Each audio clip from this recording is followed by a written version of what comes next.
Un simbolo della nostra storia e della capacità dei friulani di reagire nei momenti difficili. Un'opera da 18 milioni e mezzo di euro interamente finanziati dall'amministrazione regionale, con la quale si chiude la ricostruzione del Friuli terremotato.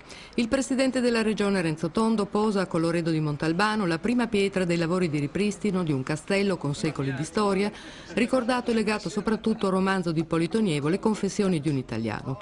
Questo, ha detto Tondo, è un momento di orgoglio per tutta la comunità regionale, che ha saputo raggiungere un risultato così importante.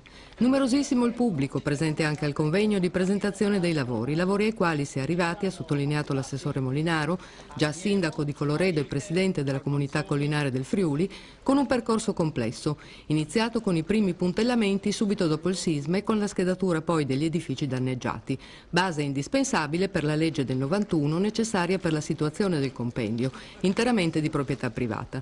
Fondamentali le direttive approvate nel 2000 per il recupero, con una soluzione mista di tipo pubblico-privato e con l'uso della parte pubblica concepito in modo flessibile, museo e spazi per mostre e convegni.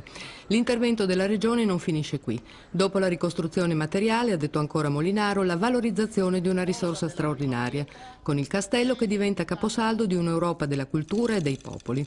Il progetto di Colloredo chiude, ha ricordato infine l'assessore Riccardi, materialmente e simbolicamente la ricostruzione del Friuli. Ricostruzione senza precedenti che ci è riconosciuta in tutto il mondo e che ha avuto come protagonisti, da ringraziare e ricordare, gli ex presidenti della Regione Antonio Comelli e Adriano Biasutti, uomini del fare ai quali dobbiamo sempre ispirarci. In Friuli è stata realizzata un'opera di riappropriazione del perduto, secondo il principio di ricostruire tutto dov'era e com'era, che il progetto di Colloredo, cantiere evento aperto alla comunità, conferma. Ai piedi del castello distrutto, nei giorni successivi al terremoto, una mano sconosciuta aveva posto un cartello con la scritta "Risorgerà". Oggi, ha concluso Riccardi, noi onoriamo quelle parole. È un simbolo importante perché innanzitutto si collega alla storia, Ippolito Nievo, la parte dal Friul, tante cose che richiamano questa nostra comunità friulana all'interno della regione.